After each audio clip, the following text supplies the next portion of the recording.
Buenos días, jóvenes.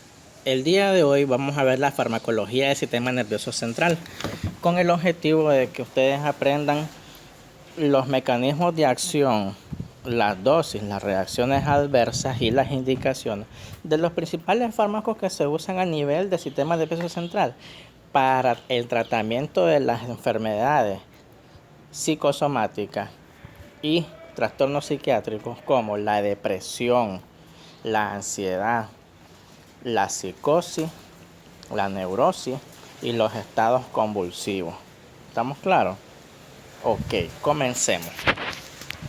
Solo a nivel, ¿verdad?, de resumen, tenemos que el sistema nervioso, sus principales funciones son para responder a los estímulos del medio ambiente mediante su función sensitiva, que esta la ejecutan los órganos de los sentidos, su función integradora, que la realiza el encéfalo, cerebelo y médula espinal, y su función motora, que es la que da la respuesta al estímulo que los órganos de los sentidos recogieron y cuyo análisis, ¿verdad?, lleva a la respuesta mediante el sistema nervioso central.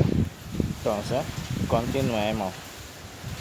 Entonces, cuando se obtiene la información del medio ambiente, se procesa la información sensitiva y eso va a generar pensamientos, emociones y recuerdos que van a llevar a una respuesta motora o endocrina, ¿ya? Y lo más usual, ¿verdad?, es que veremos las neuronas, que ellas, para poder transmitir el impulso nervioso o potencial de acción, disponen de dendritas por donde se recibe el potencial de acción de otra neurona y lo transmiten mediante la acción hasta esta punta que está aquí. Esta punta es importante porque de ello viene estas pequeñas puntas en forma de redondas que se llaman botones sinápticos, para que se realice la sinapsis con la siguiente neurona. Cabe señalar que las sinapsis pueden ser de dos tipos. Sinapsis eléctricas, cuando son neuronas que están en contacto directo la una con la otra. Pero la mayoría de las neuronas hacen sinapsis químicas, en las cuales no es necesario que la neurona se conecte directamente con la otra, sino que libera sustancias químicas que se llaman neurotransmisores, que generan un potencial de acción en la neurona que recibe este neurotransmisor proveniente de la neurona que está antes de ella, que ya había generado otro potencial de acción. Y de esta manera el potencial de acción se transmite de una neurona a otra mediante mediadores químicos que se llaman neurotransmisores. Es importante que lleguemos a este punto porque los fármacos que vamos a ver son fármacos que se parecen a los neurotransmisores, es decir, son agonistas de neurotransmisores o son inhibidores de los receptores de estos neurotransmisores, o pueden estimular al receptor de este neurotransmisor, o pueden inhibir la recaptación del neurotransmisor. Entonces, dependiendo del neurotransmisor, así se va a llamar la neurona. Si el neurotransmisor es la dopamina, la neurona va a ser dopaminérgica. Si el neurotransmisor es la serotonina, la neurona va a ser serotoninérgica. Si es adrenalina y noradrenalina, va a ser adrenérgica, y así viceversa, ¿verdad? ¿Estamos claros? Y si es GABA, el neurotransmisor va a ser neurona GABAérgica. Aquí tenemos que centrarnos en que los neurotransmisores, los principales, son tres. Las catecolaminas, que son la adrenalina, noradrenalina y dopamina, que son estimulantes. Tenemos también la serotonina, que es estimulante, pero el ácido gamma aminobutírico, que es el GABA, es un neurotransmisor inhibidor, ¿ya? Entonces todos son estimulantes menos el GABA, que es inhibidor. ¿Cómo actúan estos neurotransmisores y por lo tanto cómo actúan estos fármacos? Abriendo y cerrando los canales que van a producir la generación del potencial de acción, porque de estos canales depende que cuando se da el potencial de acción, la despolarización, los canales se abren. Cuando ocurre la repolarización, los canales se cierran. Y cuando hay hiperpolarización, el potasio comienza a surgir y vuelve toda la línea isoeléctrica. Entonces, de la apertura y cierre de los canales, de eso va a depender la generación y el término del potencial de acción, ¿ya? Entonces, cada neurotransmisor abre y cierra uno de estos canales. Aquí tenemos una microfotografía para que vean cómo se da la sinapsis química. Entonces, cuando se da la sinapsis química, estas vesículas, estas velotitas que se llaman vesículas sinápticas, contienen al neurotransmisor. Cuando el potencial de acción se mueve por toda la neurona a través de la acción hasta la terminal, que es este botón sináptico, el neurotransmisor se libera cuando estas burbujitas se revientan y llegan al borde. Entonces, ese neurotransmisor va nadando a través del espacio que hay entre neurona y neurona, que se llama espacio sináptico.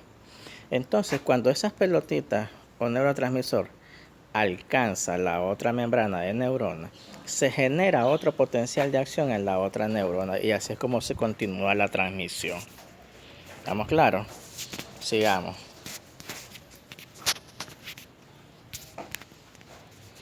Ahora, el neurotransmisor no puede pasar mucho tiempo aquí en el espacio sináptico, porque entre más tiempo pase el neurotransmisor en el espacio sináptico, ese potencial de acción nunca termina.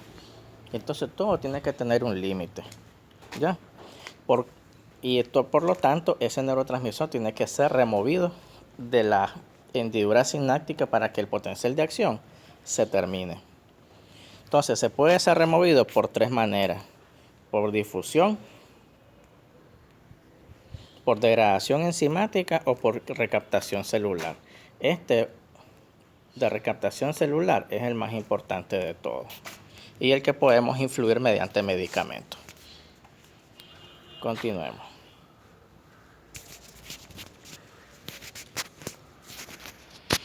Primer trastorno, la ansiedad. La ansiedad se va a producir cuando hay un estado de agitación psicomotriz causado por una hiperactividad del sistema nervioso central. Unos creerán que la ansiedad es algo psicológico, pero no.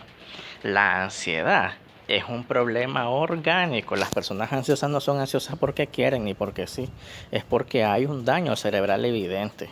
¿Ya? Se caracteriza porque las personas están hiperactivas, están inquietas, no duermen, pierden el hambre de tanta excitación, se mantienen hiperactivas, sudorosas, ansiosas, hablan rápido, producen tic nerviosos. Entonces son personas que están descontroladas, ¿ya? Siempre se mantienen amenazantes, paranoicas, alteradas, con un estado del ánimo bien agresivo. Entonces estas son las personas ansiosas. También pueden andar taquicárdicas o pueden hiperventilar en una crisis ansiosa, ¿ya? Y pueden tener también trastornos del estado del ánimo, ¿ya? Ahora, exactamente cuál es la causa bioquímica de la ansiedad. La causa bioquímica de la ansiedad es que están reducidos los niveles de GABA. Y recordemos que el GABA se produce en la sustancia negra, que se encuentra en los ganglios de la base, ¿verdad?, del encéfalo. Entonces, cuando está alterada la sustancia negra, entonces se produce una disminución de la producción del nivel de GABA y eso lleva al estado ansioso, ¿ya? Recuerden que el GABA es un neurotransmisor inhibidor que lo que hace es disminuir la actividad nerviosa. Entonces, prácticamente el GABA es un neurotransmisor que lo mantiene a uno relajado, que lo mantiene a uno dormido o lo mantiene a raya, lo mantiene controlado, ¿ya? Entonces, cuando no se produce el GABA, no se produce esa relajación psicomotriz. Entonces, ¿qué es lo que pasa? El paciente pasa de estar relajado a estar hiperactivo. Pasa de dormir correctamente a no dormir. Porque el GABA lo que hace es darnos sueño. ¿Estamos claros? Ahora, ¿qué fármacos nos van a ayudar a recuperar la función del GABA? Prácticamente dos grupos de fármacos: las benzodiazepinas y las no benzodiazepinas, ¿ya? Estos medicamentos van a unirse a los receptores del GABA, pero selectivamente a los receptores del GABA. Pero los receptores del GABA, más adelante vamos a ver que hay tres tipos de receptores del GABA y así, según el receptor del GABA, así va a ser el efecto farmacológico de estos medicamentos. ¿Cuáles van a ser las benzodiazepinas? Las benzodiazepinas son todas aquellas que terminan en cepan, por ejemplo, diazepam, lorazepam, clonazepam, alprazolam. Los no benzodiazepínicos van a ser los famosos medicamentos Z, que son Zolpidem, Saleplon, Esopiclona. ¿Vamos claro? Ok. Ahora, tal como les prometí,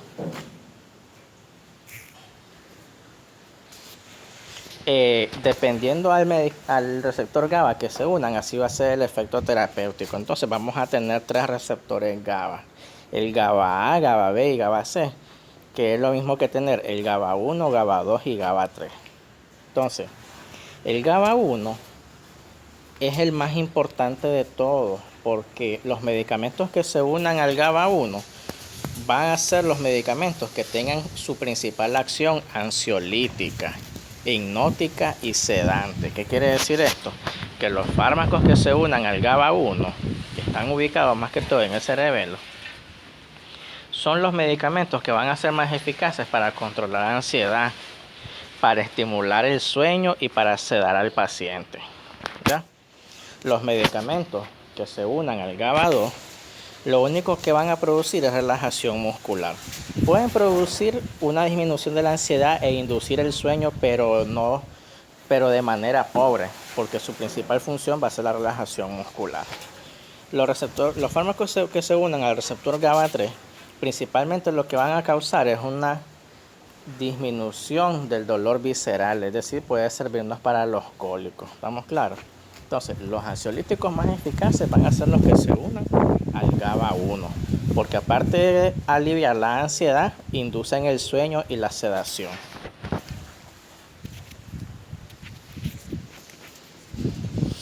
Más de lo mismo, ¿verdad? Ya sabemos que al final todo medicamento que se une al receptor GABA va a estimular la entrada de cloro. Como el cloro es un anión con carga negativa, va a hiperpolarizar la membrana, de modo que una membrana hiperpolarizada va a ser más difícil de despolarizar y por lo tanto eso va a causar al final la inhibición neuronal. ¿Ya? Ok, continuemos.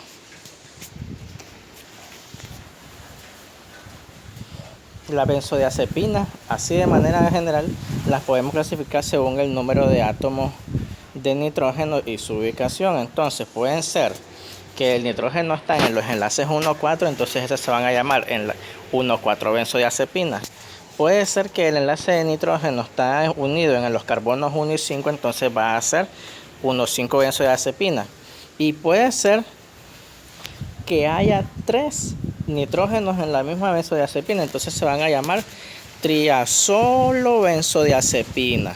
¿Estamos claros?